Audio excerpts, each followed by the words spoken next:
السلام علیکم ورحمۃ اللہ وبرکاتہ۔ اعوذ باللہ من الشیطان الرجیم، بسم اللہ الرحمن الرحیم۔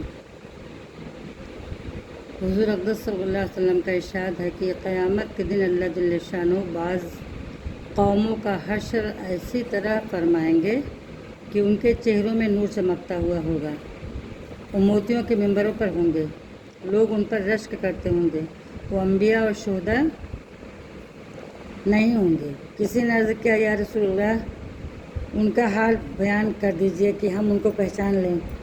حضور صلی اللہ علیہ وسلم نے فرمایا، وہ لوگ ہوں گے جو اللہ کی محبت میں مختلف جگہوں سے، مختلف خاندانوں سے آ کر ایک جگہ جمع ہو گئے ہوں گے اور اللہ کے ذکر میں مشغول ہوں گے۔ دوسری حدیث میں ہے کہ جنت میں یاقوت کے ستون ہوں گے جن پر زبرجد زمرد کے بالا خانے ہوں گے، ان میں چاروں طرف دروازے کھلے ہوئے ہوں گے، وہ ایسے چمکتے ہوئے ہوں گے جیسے کہ نہایت روشن ستارہ چمکتا ہے۔ ان بالا خانوں میں وہ لوگ رہیں گے جو اللہ کے واسطے آپس میں محبت رکھتے ہوں، اور وہ لوگ جو اللہ ہی کے واسطے ایک جگہ اکٹھے ہوں، اور وہ لوگ جو اللہ ہی کے واسطے آپس میں ملتے جلتے ہوں۔ اس میں اتباع کا اختلاف ہے کہ زبرجد اور زمرد ایک ہی پتھر کے دو نام ہیں، یا ایک پتھر کی دو قسمیں ہیں، یا ایک ہی نوع کے دو پتھر ہیں۔ بہرحال ایک پتھر ہوتا ہے جو نہایت ہی روشن چمکدار ہوتا ہے، اس کے پنے بنتے ہیں جو بازار میں چمکدار کاغذ کی طرح سے بکتے ہیں۔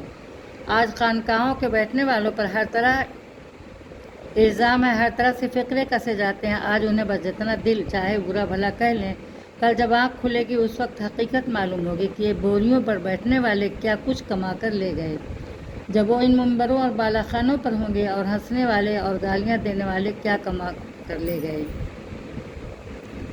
حضور اقدس صلی اللہ علیہ وسلم نے ارشاد فرمایا کہ جب جنت کے باغوں پر گزرو تو خوب چرو۔ کسی نے عرض کیا، یا رسول اللہ جنت کے باغ کیا ہیں؟ ارشاد فرمایا، ذکر کے حلقے۔ مقصود یہ ہے کہ کسی خوش قسمت کی ان مجالس، ان حلقوں تک رسائی ہو جائے تو اس کی بہت زیادہ غنیمت سمجھنا چاہیے کہ یہ دنیا ہی میں جنت کے باغ ہیں، اور خوب چرو سے اس طرف اشارہ فرمایا جیسے جانور جب کسی سبزہ زار یا کسی باغ میں چرنے لگتا ہے تو معمولی سی ہٹانے سے بھی نہیں ہٹتا، بلکہ مالک کے ڈنڈے وغیرہ بھی کھاتا رہتا ہے، لیکن ادھر سے منہ نہیں موڑتا۔ اسی طرح ذکر کرنے والے کو بھی دنیاوی تفکرات اور معانے کی وجہ سے ادھر سے منہ نہ موڑنا چاہیے۔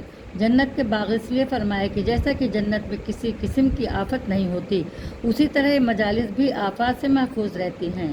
ایک حدیث میں آیا کہ اللہ کا ذکر دلوں کی شفا ہے، یعنی دل میں جس قسم کے امراض پیدا ہوتے ہیں، تکبر، حسد، کینہ وغیرہ، سبھی امراض کا علاج ہے۔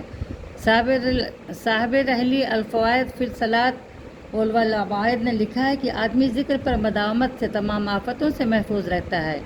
اور صحیح حدیث میں ہے، حضور صلی اللہ علیہ وسلم ارشاد فرماتے ہیں، میں تمہیں ذکر اللہ کی کثرت کا حکم کرتا ہوں، اور اس کی مثال ایسی ہے جیسے کسی شخص کے پیچھے کوئی دشمن لگ جائے اور وہ اس سے بھاگ کر کسی قلعہ میں محفوظ ہو جائے، اور ذکر کرنے والا اللہ جل شانہ کا ہم نشین ہوتا ہے۔ اسی سے بڑھ کر اور کیا فائدہ ہوگا کہ مالک ملک کا ہم نشین ہو جائے۔ اس کے علاوہ اس کے شرح صدر ہو جاتا ہے، دل منور ہو جاتا ہے، اس کے دل کی سختی دور ہو جاتی ہے۔ اس کے علاوہ اور بھی بہت سے ظاہری اور باطنی منافع ہوتے ہیں جن کو بعض علماء نے 100 تک شمار کیا ہے۔ السلام علیکم ورحمۃ اللہ وبرکاتہ۔